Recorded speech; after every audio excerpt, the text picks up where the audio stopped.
안녕하세요, 여러분. 성공합시다.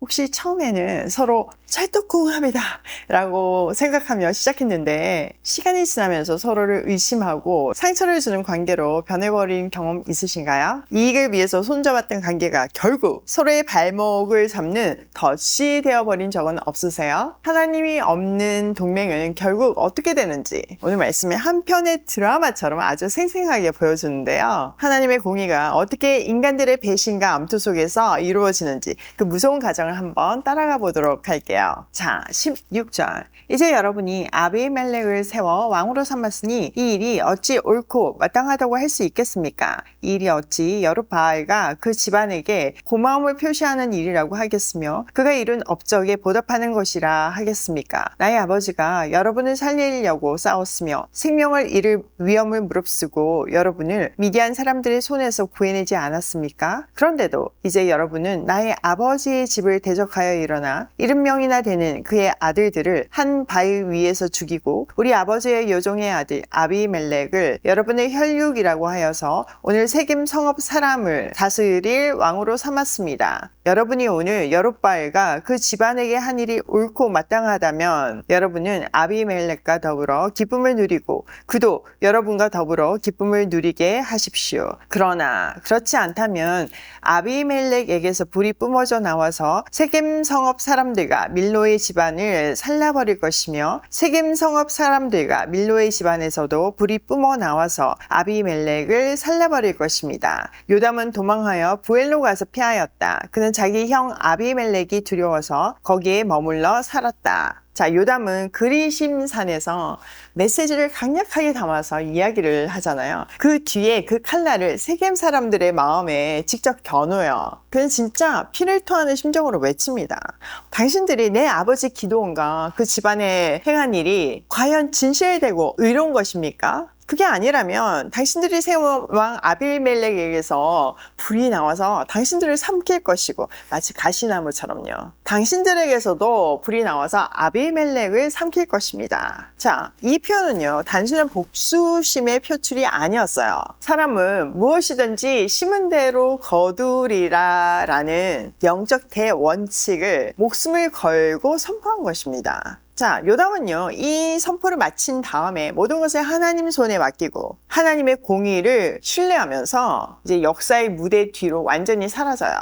자, 이제는 그가 선포한 공의의 말씀이 어떻게 이루어지는지를 지켜볼 차례예요. 자, 22절. 아비멜렉이 이스라엘을 세 해 동안 다스렸다. 그때 하나님이 악령을 보내셔서 아비멜렉과 세겜 성읍 사람들 사이에 미움이 생기게 하시니 세겜 성읍 사람들이 아비멜렉을 배반하였다. 하나님은 아비멜렉이 여룻바알의 아들 70명에게 저지른 포악한 죄가를 이렇게 갚으셨는데 자기 형제들을 죽인 핏값을 아비멜렉에게 그리고 형제들을 죽이도록 아비멜렉을 도운 세겜 성읍 사람들에게 갚으신 것이다. 세겜 성읍 사람들이 아비멜렉을 괴롭히려고 산 꼭대기마다 사람을 매복시키고 그곳을 지나가는 모든 사람을 강탈하게 하자 이 소식이 아비멜렉에게 들렸다. 자, 아비멜렉의 통치가 3년째 되던 해에 드디어 요담의 저주가 작동하기 시작하죠. 성경은 하나님께서 아비멜렉과 세겜 사람들 사이에 악한 영을 보냈다고 기록하고 있잖아요. 이것은 실제적으로 악한 영을 보냈다 이런 의미이기보다는 그들 안에 이미 존재하던 의심과 불신, 배신이 있잖아요. 그 죄의 본성이 골마 터지도록 허용하셨다는 뜻입니다. 그러니까 우리의 마음을 정말 그냥 내버려 두면 너무너무 죄의 악으로 빠지잖아요. 하나님의 막으심과 하나님의 보호하심과 하나님의 붙드심이 없으면 허용하면 이런 일이 일어날 수밖에 없다는 의미죠. 어떤 일? 서로의 욕심으로 막 서로를 죽이는 일이요. 세겜 사람들은요, 이제 아비멜렉이 미워지기 시작했어요. 그래서 산 꼭대기에 강도들을 숨겨놓고 아비멜렉의 권위를 조롱하면서 그의 통치 기반을 흔들기 시작해요. 굉장히 견고해 보였잖아요. 그 악의 연대가. 그런데 이처럼 내부의 불신이라는 그 조그만 틈을 통해서 허무하게 무너져 내리기 시작해요. 자, 26절. 에베스의 아들 가알이 자기 친족과 더불어 세겜으로 이사 왔는데 세겜 성읍 사람들에게 신망을 얻었다. 마침 추수 때가 되어 세겜 성읍 사람들은 들러나가 그들의 포도원에서 포도를 따다가 포도주를 만들고 잔치를 베풀었다. 그들은 신전에 들어가 먹고 마시면서 아비멜렉을 저주하였다. 에베스의 아들 가알이 말하였다. 우리 세겜 성읍 사람들이 어떤 사람들입니까? 왜 우리가 아비멜렉을 섬겨야 합니까? 도대체 아비멜렉이 누굽니까? 여룻바알의 아들입니다. 스불은 그가 임명한 자입니다. 그런데 왜 우리가 그를 섬겨야 합니까? 여룻바알과 그의 신복 스불은 세겜의 아버지 하몰을 섬기던 사람입니다. 왜 우리가 아비멜렉을 섬겨야 합니까? 나에게 이 백성을 통솔할 권한을 준다면 아비멜렉을 몰아내겠습니다. 그리고 아비멜렉에게 군대를 동원하여 나오라고 해서 싸움을 걸겠습니다. 바로 그때 서로 이제 그 미움의 불길이 있었잖아요. 그 불길에 기름을 붓는 새로운 인물, 에벳의 아들 가알이 등장해요. 그는 때마침 이제 포도축제가 열려가지고 흥겨운 잔치가 막 벌어지고 있었거든요. 그 틈을 타서 선동해요. 사람들이요, 신전에서 거하게 취해서 이제 아비멜렉을 막 씹거든요. 저주한다고 되어 있잖아요. 우리도 뭐 이런 모임하면 정치인들 씹잖아요. 마찬가지였던 것 같아요. 그런 상황 속에서 술에 취한 그 가알이 아비멜렉을 저주하면서 큰 소리를 치죠. 아니, 아비멜렉이 누구인데 왜 우리가 그를 섬겨야 합니까? 차라리 이 백성들을 나한테 맡기십시오. 나한테 통솔할 권한을 주면 당장 군대를 일으켜가지고 그를 제거하겠습니다. 이렇게 얘기하죠. 이 권력의 공백기에는요, 언제나 가알처럼 실력보다 말이 앞서는 선동가가 나타나기 마련이에요. 사실 이 사람은 근거 없는 자신감과 교만 속에 있었던 거죠. 하나님은 그걸 사용하신 거예요. 가알의 교만은 자기 자신을 파멸로 이끄는 불쏘시개가 되었어요. 진짜 교만은요, 어떤 상황 속에서도 최악인 것 같아요. 자, 30절. 그때 그 성읍의 통치자인 스불이 에벳의 아들 가알의 말을 전하여 듣고 화가 치밀어 몰래 전령을 시켜 아루마에 있는 아비멜렉에게 알렸다. 보십시오. 에벳의 아들 가알과 그의 친족이 세겜으로 이사 오더니 임금님을 대적하려고 온 성읍 사람들을 충동질하고 있습니다. 그러니 이제 임금님께서는 밤중에 부하들과 함께 들에 매복하셨다가 아침 일찍 동틀역에 일어나서 성읍을 기습하는 것이 좋을 듯 합니다. 가알이 그의 무리를 이끌고 나올 때를 기다렸다가 그들을 습격하십시오. 자, 세겜의 책임자였던 스불은요, 가알의 선동에 너무 분노했지만 겉으로 내색하지 않았어요. 그 기회를 찾았던 거죠. 이렇게 악인의 세계에서는요, 동지도 없고요, 친구도 없어요. 오직 이용 가치와 배신의 기회만 있을 뿐이에요. 어쨌든 이들의 모임은 서로의 이익을 위해서 모였잖아요. 그러니까 그 이익이 그들의 그 관계의 핵심 포인트인 거지 다른 거가 있을 수가 없는 거죠.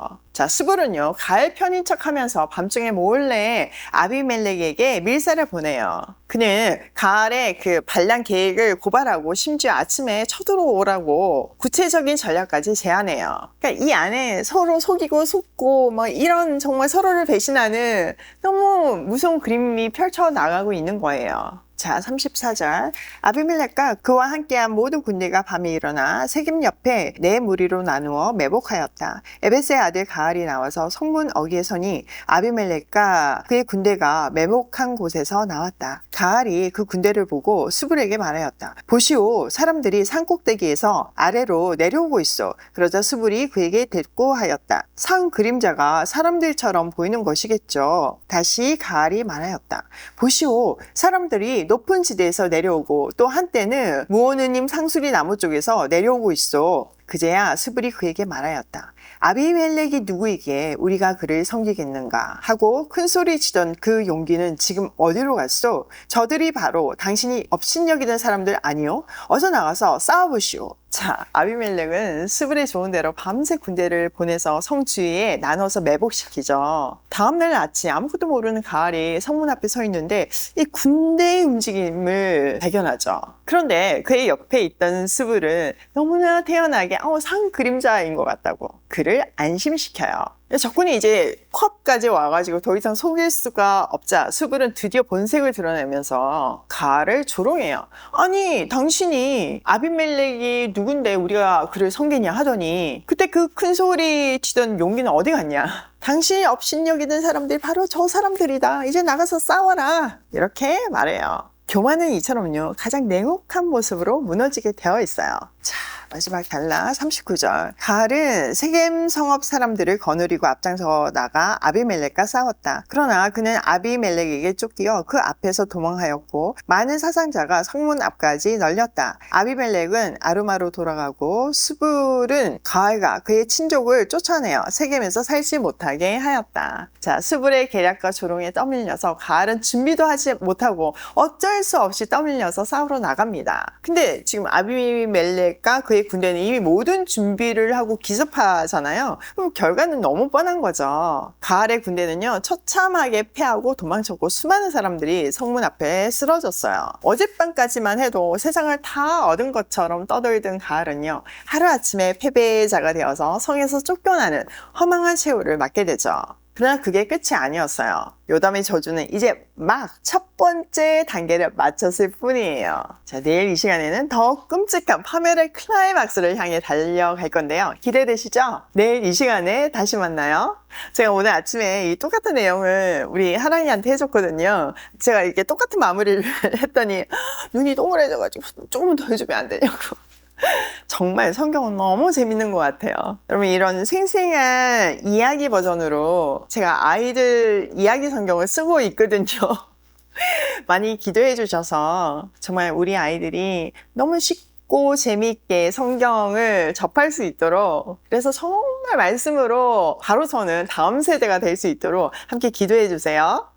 오늘 내용을 우리 삶에 한번 적용을 해보면 첫 번째, 하나님의 심판은 심은 대로 거두는 법칙으로 나타납니다. 여러분은 지금 어떤 말을 심고 어떤 행동을 심고 있나요? 지금 당장 안 보여도 시간이 걸려서 그 열매는 반드시 내가 거두게 됨을 기억하면서 매 순간 정말 좋은 열매와 좋은 행동의 씨앗을 심는 우리가 되면 좋겠어요. 두 번째, 하나님 없는 관계는 결국 서로 의심하고 배신한다. 진짜 그렇지 않나요? 나와 중요한 관계들, 가정, 사업, 교회, 공동체 어디 위에 세워져 있나요? 하나님이라는 반석인가요? 아니면 이익이라는 모래 위에 있나요? 하나님이 빠진 관계는요 결국 서로를 파괴하고 결국은 모두 파멸될 수밖에 없어요. 상대방이 비록 어떤 다른 의도를 가지고 나와 관계를 한다고 해도 하나님 믿는 내가 반석 위에서 그 관계를 시작할 때 그 관계는 선하게 열매 맺을 수 있거든요. 지금 우리가 조카들한테 그런 마음으로 관계를 맺고 있잖아요. 꼭 기억하시고 하나님 안에서 그 반석 위에 관계를 맺는 우리가 되기로 해요. 세 번째, 교만은 나를 파멸시키는 덫이 된다. 진짜 교만은 너무너무 무서운 건 것 같아요. 세상은 막 있는 척하고 교만해야지 뭔가 방어가 되고 높아질 것이라고 우리를 속이잖아요. 근데 아니에요. 성경의 여러 역사를 보면요. 교만은 항상 나를 궁지로 몰아넣어요. 그리고 결국 파멸하게 만들죠. 그러므로 우리는 교만이 아니라 주님을 닮은 겸손으로 모든 관계를 맺어야 돼요. 오늘도 모든 나의 관계가 하나님 안에서 시작되어 아름다운 열매를 맺는 과정이 되기를 소원하며 고싱해요.